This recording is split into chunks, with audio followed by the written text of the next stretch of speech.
Everyone loves GT86 videos, and so I thought I would go over all of the costs associated with buying a GT86 if you're getting into the market. Obviously the GR86 is now out, but the GT86 is just as prevalent on the market, and while I've made a lot of videos about this over the last few months and years, the GT86 is still a very relevant car today. Let's look at outright price, insurance, maintenance, and any reliability and performance and modifications that you might want to do to it. So let's talk about outright price then, because this is going to be a thing that a lot of people will look at when they're buying this car, because it is a more expensive car than most, being 5 figures for the majority of them. Outright price, of course, being the one that you pay most outright in one go in cash, or the finance option of going lump sums in every month and then paying interest. I chose to buy this car privately, therefore I only bought it outright in cash, and I was very fortunate to do so. But I would prefer to have done it that way just because it now means I own the car. I spent £12,000 on the car for what I felt was a 2012 model and I only had 40,000 miles, which seemed pretty reasonable. But you could spend up to £20,000 on a 17 plate model and have only 10,000 miles, and it's still really reasonable. It's a great car. It really depends what your budget is. So when it comes to the budget of the GT86, you could pretty much aim for the lowest being 9,000 for a bad one, and anywhere up to around 20 plus for a good one. So just something to think about. Do you want to go on finance, or do you want to buy the car outright, or do you want to do a part exchange? I felt like that was a reasonable price that I paid and still seems to hold its value. Let's talk about insurance, because this is going to be age dependent and location dependent. Where you are, who you are, whether you had accidents or convictions.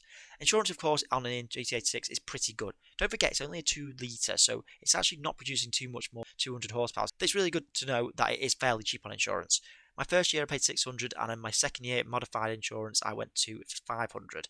One thing to note is that if you are going to go through comparison sites, it's fine for the stocks, but if you were going to go modified GT86, then definitely look at Brentaker, Greenlight, or Adrian Flux. These are companies that will help you a lot for modified, and they will still be quite cheap. Now, one thing to obviously note is that if you have convictions, it doesn't seem to make too much difference. This isn't a super powerful car. If you're older, it won't matter anyway, because you'll have cheap insurance, and depending on your location and history, you should be good to go.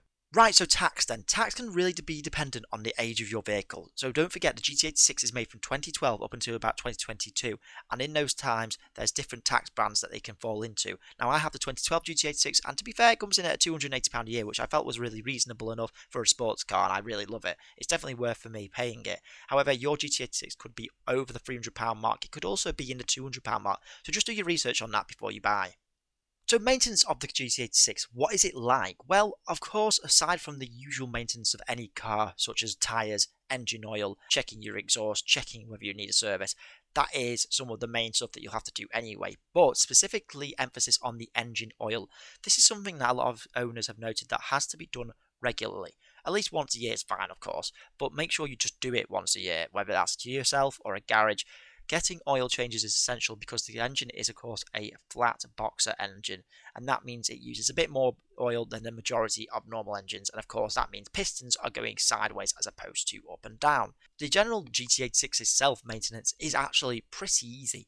This isn't a high demanding car despite its boxer engine, and don't let that put you off. The GT86 is, of course, still a Toyota / Subaru, which means reliability across the board. I have yet to have an issue with my GT86, and it has been going for the last 10,000 miles since I purchased it. It is now on 50,000 miles, so I am very happy with it. Of course, doing your usual tyres, treads and checks is very important for any car, but also check under the sills as well, just in case, because of course some cars are now 10 years old, so you just don't know what's under there. But generally speaking, just look under the engine and make sure it's okay. All of the stuff inside is pretty basic and standard, so it should all work. Having a GT86 is pretty good. But the valve spring recall is something that you do need to double check as well, because that is a period where from 2012 to 2014 cars had to have an engine recall and taken out. If that does not have the valve spring recall on the car you are looking at, make sure to ask the owner why it wasn't done and then walk away if they haven't had it, because that is extremely important from those ages of cars from 2012 to 2014. Earlier models might not be as bad, or later models, so make sure to check them out as well. But you can obviously pay more in those models. God, please, no! No! So what is the cost of maintenance then? Well, generally this can be, again, limitless to an extent, but cost of maintenance is actually really cheap for the GT86, like I said. Obviously, if you're doing it yourself, it's going to be a lot cheaper, but if you're buying parts, so tyres, brake pads, maybe calipers, that sort of thing, even that's really cheap. Obviously, don't cheap out on tyres. And if you go into a garage, you shouldn't really have to spend more than up to £400 for a good service, good MOT, maybe some new tyres and some pads potentially. So really, it's pretty cheap going. It's going to save you a lot more than what it would cost a BMW or German alternative. So moving on to the next part of this list, and it is the GT86 modifications. It's probably the most exciting part of the whole video. For me, the GT86 is a completely blank canvas. And don't forget, this car was actually built by the owners and builders to be a car that was for modifications.